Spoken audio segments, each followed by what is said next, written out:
Hello all, now let's start with a new chapter AS14, Amalgamation of Companies. Amalgamation அப்படின்னா என்னன்னு அப்படின்னா இப்போ ஒரு கம்பெனி வந்து லாஸ்ல போயிட்டு இருக்கு. அந்த லாஸ் மேக்கிங் கம்பெனி என்ன யோசிப்பாங்க, நம்ம எப்படி நெக்ஸ்ட் ஸ்டெப்புக்கு போகலாம், எப்படி ப்ராஃபிட்டாக மாற்றலாம் அப்படின்னு யோசிப்பாங்க. இப்போ அவங்க வந்து ப்ராஃபிட்டாக எப்படி இந்த கம்பெனியை மாற்றுறது அப்படின்னு யோசிக்கும்போது அவங்க கம்பெனிக்குள்ளேயே ஏதாச்சும் பண்ணுறாங்க அப்படின்னா கம்பெனிக்குள்ளேயே இப்போ கம்பெனிக்குள்ளே இருக்க அசர்ட்டை விற்கிறது அந்த மாதிரி ஏதாச்சும் கம்பெனிக்குள்ளேயே அவங்க ஏதாச்சும் பண்ணுறாங்க அப்படி ஸ்டெப்ஸ் எடுக்கிறாங்க அப்படின்னா அது வந்து இன்டர்னல் ரீகன்ஸ்ட்ரக்ஷன். அதுவே கம்பெனிக்குள்ளே எதுவும் பண்ண முடியல, இப்போ நம்ம வெளியில் ஏதாச்சும் பண்ணணும், ஏதாச்சும் நம்ம கம்பெனி எதுவுமே பண்ண முடியாது, செல் பண்ணி ஆகணும் அப்படின்னு நினைக்கிறாங்க, வெளியில் உள்ள எதுவும் பண்ணாமல் வெளியில் ஏதாச்சும் பண்ணுறாங்க, outside of the company ஏதாச்சும் பண்ணுறாங்க அப்படின்னா அதுதான் எக்ஸ்டர்னல் ரீகன்ஸ்ட்ரக்ஷன். எக்ஸ்டர்னல் ரீகன்ஸ்ட்ரக்ஷன் தான் அமால்கமேஷன் அப்படின்னு சொல்கிறது. ஸோ இந்த சாப்டரில் எல்லாமே நம்ம என்ன பார்க்க போகிறோம் அப்படின்னா ஒரு லாஸ் மேக்கிங் கம்பெனி அவங்க கம்பெனியை விட்டு வெளியில் வேற ஒரு கம்பெனியோட ஹெல்ப் வச்சு ப்ராஃபிட் எப்படி பண்ணுறது அப்படின்னு பார்க்குறாங்க. அது அந்த இதுதான் நம்ம அமால்கமேஷன் எக்ஸ்டர்னல் ரீகன்ஸ்ட்ரக்ஷன், அதுதான் இந்த சாப்டரில் பார்க்க போகிறோம். ஸோ ஒரு லாஸ் மேக்கிங் கம்பெனி ப்ராஃபிட்டாக எப்படி மாற்றுறதுன்னு யோசிக்கும்போது அவுட் சைடு த கம்பெனி ஏதாச்சும் ஸ்டெப்ஸ் எடுக்கிறாங்க அப்படின்னா அதுதான் அமால்கமேஷன் ஆஃப் கம்பெனிஸ். இந்த அமால்கமேஷன் வந்து நம்ம 2 டைப்ஸில் பண்ண முடியும். ஃபர்ஸ்ட் டைப் வந்து மர்ஜர் மெத்தடில் பண்ணலாம், அப்படி இல்லைன்னா பர்ச்சேஸ் மெத்தடில் பண்ணலாம். இந்த அமால்கமேஷன் பண்ணும்போது கண்டிப்பாக ஒரு 2 கம்பெனி இருந்தே ஆகணும். ஒரு கம்பெனி செல் பண்ணுறவங்களா இருக்கணும், இன்னொருத்தவங்க பர்ச்சேஸ் பண்ணுறவங்களா இருக்கணும். யார் செல் பண்ணுறாங்களோ அவங்களோட பேர் வந்து டிரான்ஸ்ஃபரார் அப்படின்னு சொல்லுவோம். Transferor company. இந்த சாப்டரில் வந்து செல்லிங் கம்பெனி, பர்ச்சேசிங் கம்பெனி அப்படின்ற டேர்ம்ஸ் யூஸ் பண்ணுறதுக்கு பதிலாக டிரான்ஸ்ஃபரார், டிரான்ஸ்ஃபரி அப்படின்ற டேர்ம்ஸ் தான் யூஸ் பண்ணுவாங்க. ஸோ டிரான்ஸ்ஃபரார்னா செல்லிங் கம்பெனி, டிரான்ஸ்ஃபரினா பர்ச்சேசிங் கம்பெனி. இது வந்து ஞாபகம் வச்சுக்க கொஞ்சம் கஷ்டமாக இருக்குது, இல்லை கன்ஃபியூஸாக இருக்குது அப்படின்னா சும்மா ஒரு டிப்ஸ் மாதிரி இது சொல்கிறேன். இப்போ வந்து அம்மா அப்பா யாராச்சும் நம்மளுக்கு ஏதாச்சும் பர்ச்சேஸ் பண்ணி தராங்க, வாங்கி தராங்க அப்படின்னா நம்ம சந்தோஷத்தில் ஈன்னு சிரிச்சுக்கிட்டே இருப்போம், ஓகேவா? ஸோ அதனால அப்படி ஞாபகம் வச்சுக்கலாம். பர்ச்சேசிங் கம்பெனினா சிரிச்சுக்கிட்டே இருப்போம் அப்படின்றதுனால பர்ச்சேசிங்னா டிரான்ஸ்ஃபரி. அதுவே செல் பண்ணுறதுனா டிரான்ஸ்ஃபரார். பர்ச்சேசிங்னா டிரான்ஸ்ஃபரி அப்படின்னு ஞாபகம் வச்சுக்கோங்க, ஈஸியாக இருக்கும். எப்பயாச்சும் எல்லா சாப்டரும் படித்து முடிச்சுட்டு இது ரிவிஷன் பண்ணும்போது கன்ஃபியூஸ் ஆகுற மாதிரி இருந்துச்சுன்னா இப்படி ஞாபகம் வச்சுக்கிட்டா மறக்காது எப்பயுமே. பர்ச்சேசிங் கம்பெனினா டிரான்ஸ்ஃபரி, செல்லிங் கம்பெனினா டிரான்ஸ்ஃபரார். ஸோ அமால்கமேஷன் பண்ணும்போது இந்த 2 கம்பெனிஸும் இன்வால்வ் ஆகணும். ஒரு கம்பெனி லாஸ் மேக்கிங் கம்பெனி வந்து செல் பண்ணுவாங்க, வேற ஒரு கம்பெனி வந்து இதை பர்ச்சேஸ் பண்ணுவாங்க. யார் பர்ச்சேஸ் பண்ணுறாங்களோ அவங்க டிரான்ஸ்ஃபரி கம்பெனி, டிரான்ஸ்ஃபரி அப்படின்னு சொல்லுவோம். யார் செல் பண்ணுறாங்களோ அவங்க டிரான்ஸ்ஃபரார் அப்படின்னு சொல்லுவோம். நெக்ஸ்ட்டு இந்த அமால்கமேஷன் இது வந்து 3 மெத்தட்ஸாக பண்ணலாம். ஒன்று வந்து 2 எக்ஸிஸ்டிங் கம்பெனிஸ் வந்து எக்ஸிஸ்டாக இருக்குது. இப்போ ஏ பி ரெண்டுமே வந்து லாஸ் மேக்கிங் கம்பெனியாக இருக்குது. அவங்க 2 பேரும் சேர்ந்து ஒரு புதுசாக ஒரு கம்பெனியை க்ரியேட் பண்ணுறாங்க அப்படின்னா அது பேர் தான் அமால்கமேஷன். ஏபி ரெண்டுமே லாஸ் மேக்கிங் கம்பெனி. நம்ம 2 பேருமே லாஸில் போயிட்டுருக்கோமே, என்ன பண்ணுறதுன்னு யோசிக்கும் போது சார் நம்ம 2 பேரும் சேர்ந்துட்டு புதுசாக ஒரு கம்பெனியை ஸ்டார்ட் பண்ணலாம் அப்படின்னு டிசைட் பண்ணுறாங்க. அதுதான் அமால்கமேஷன். இப்போ existing company takes over existing company. இப்போ லாஸ் மேக்கிங் கம்பெனி 2 கம்பெனி இருக்குது, ஒன்று லாஸ் மேக்கிங்கில் இருக்குது, இன்னொன்று ப்ராஃபிட்டாக போயிட்டு இருக்குது. ப்ராஃபிட்டாக போகிற கம்பெனி வந்து ஏற்கனவே லாஸில் போயிட்டுருக்க கம்பெனியை வாங்குறாங்க அப்படின்னா அது அப்சர்ப்ஷன். பி வந்து ப்ராஃபிட்டில் இருக்குன்னு வச்சுக்கலாம், ஏ வந்து லாஸில் இருக்குது. பி வந்து ஏவை வாங்கிக்கிறாங்க, B takes over A. So this is called as absorption. இதுவும் வெளியில் இருக்க கம்பெனி இன்வால்வ் ஆகுறதுனால it comes under the chapter AS14 amalgamation. Next, ஒரு நியூ கம்பெனி வந்து ஓல்டு கம்பெனியை டேக் ஓவர் பண்ணுறாங்க அப்படின்னா அதுதான் எக்ஸ்டர்னல் ரீகன்ஸ்ட்ரக்ஷன். பி அப்படின்றது ஒரு நியூ கம்பெனி, ஏ வந்து ஓல்டு கம்பெனி. ஏ வந்து லாஸில் போயிட்டு இருக்கு, ஒரு நியூ கம்பெனி வந்து அந்த புது கம்பெனியை வாங்கிக்கிறாங்க அப்படின்னா, ஒரு புது கம்பெனி வந்து ஓல்டு கம்பெனியை வாங்கிக்கிறாங்க அப்படின்னா அது எக்ஸ்டர்னல் ரீகன்ஸ்ட்ரக்ஷன். ஃபர்ஸ்ட் மெத்தட் பார்த்தோம் இல்லையா, பர்ச்சேஸ் மெத்தட் இல்லை மர்ஜர் மெத்தட் அப்படின்ட்டு. இப்போ மர்ஜரா இல்லை பர்ச்சேஸாக எப்படி கண்டுபிடிக்கிறது அப்படின்னா, இந்த 5 கண்டிஷன் சாட்டிஸ்ஃபை ஆச்சு அப்படின்னா அது மர்ஜர் மெத்தட். இல்லை ஒரு கண்டிஷன் சாட்டிஸ்ஃபை ஆகலை அப்படின்னாலும் அது பர்ச்சேஸ் மெத்தடுக்குள்ளே வருதுன்னு கண்டுபிடிச்சிக்கலாம். Merger means satisfy the following 5 conditions. இந்த 5 கண்டிஷன்ஸை சாட்டிஸ்ஃபை பண்ணும் மர்ஜர்னா. ஒரு மெத்தட் ஒரு கண்டிஷன் சாட்டிஸ்ஃபை ஆகலை அப்படின்னா கூட அது மர்ஜரில் வராது, அது வந்து பர்ச்சேஸ் மெத்தட் அப்படின்னு நம்ம டிசைட் பண்ணிக்கலாம். மர்ஜர் மெத்தடாக இருக்கணும். இந்த 5 கண்டிஷன்ஸ் என்னென்ன கண்டிஷன்ஸ்னால், ஃபஸ்ட்டு எல்லா அசட்ஸ் அண்ட் லைபிலிட்டிஸும் பர்ச்சேசிங் கம்பெனிக்கு போயிடணும். செல் பண்ணுற கம்பெனியோட அசட்ஸ் அண்ட் லைபிலிட்டிஸ் யார் செல் பண்ணுவான்னா, லாஸ் மேக்கிங் கம்பெனி வந்து செல் பண்ண போகிறாங்க. அவங்களோட அசட்ஸ் அண்ட் லைபிலிட்டிஸ் எல்லாமே பர்ச்சேசிங் கம்பெனிக்கு ட்ரான்ஸ்ஃபர் ஆகிருக்கணும். அது எந்த வேல்யூவில் ஆயிருக்கணும் அப்படின்னா, புக் வேல்யூவில் இருக்கணும். It should be under book value.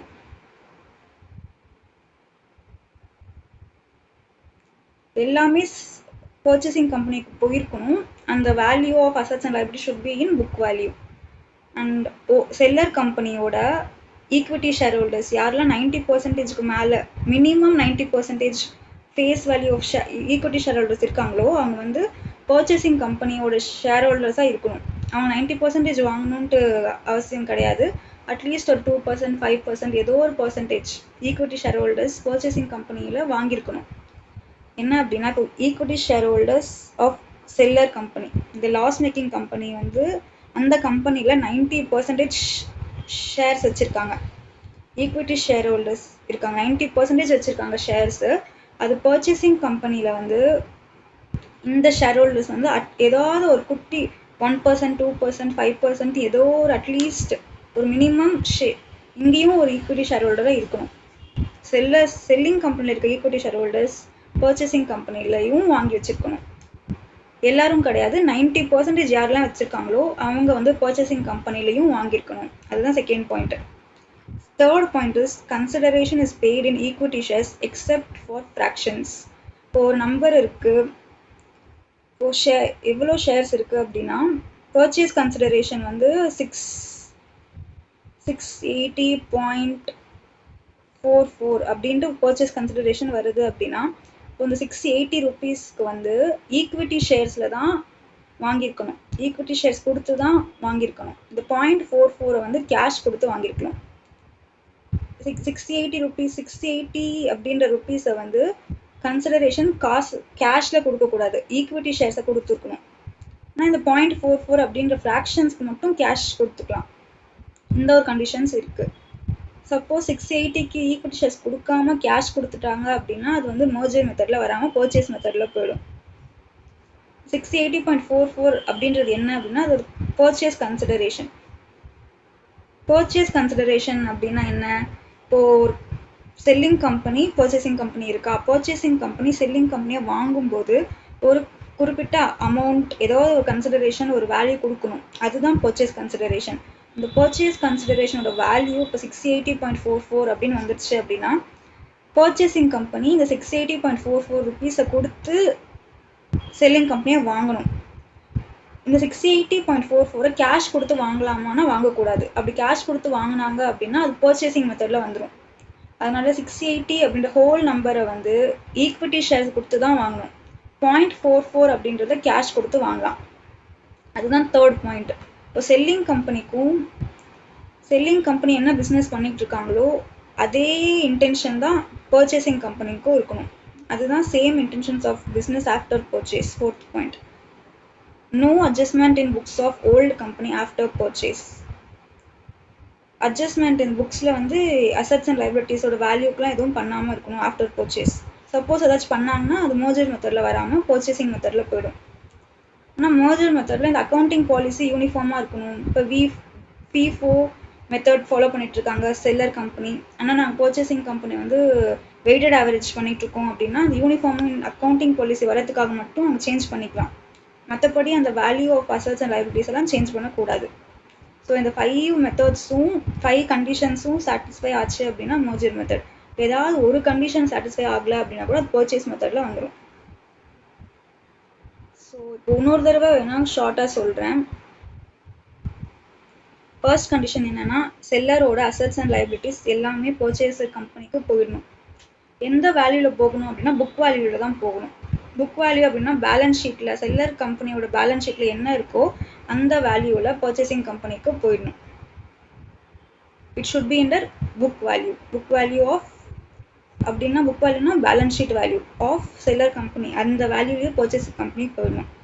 அப்புறமா செல்லர் கம்பெனியில் யாரெல்லாம் 90% மினிமம் ஷேர் ஹோல்டர்ஸ் வச்சுருக்காங்க, ஈக்விட்டி ஷேர்ஸ் வச்சுருக்காங்களோ அவங்க பர்ச்சேசிங் கம்பெனிலையும் ஒரு ஷேர் ஹோல்டராக இருக்கணும். நெக்ஸ்ட்டு கன்சிடரேஷன் வந்து it should be paid in equity shares except for ஃப்ராக்ஷன்ஸ்க்கு கேஷில் பே பண்ணலாம். ஃப்ராக்ஷன்ஸை தவிர ஹோல் நம்பராக இருக்கிறது எல்லாத்துக்குமே ஈக்விட்டி ஷேர்ஸில் தான் பே பண்ணணும். இப்போ செல்லிங் கம்பெனியோட பிஸ்னஸ் என்ன இன்டென்ஷனில் இருக்கோ அதே இன்டென்ஷன் தான் ஆஃப்டர் பர்ச்சேஸும் இருக்கணும். No adjustment in books of old company after purchase except for uniformity in accounting policy. So ஒரு கண்டிஷன் சாட்டிஸ்ஃபை ஆகலை அப்படின்னா கூட it will be purchase method. இந்த கொஷின்ஸ் எக்ஸாமில் வந்து எப்படி சால்வ் பண்ணணும் அப்படின்னா 3 ஸ்டெப்ஸ் இருக்குது. ஃபர்ஸ்ட் வந்து பர்ச்சேஸ் கன்சிடரேஷன் கண்டுபிடிக்கணும்.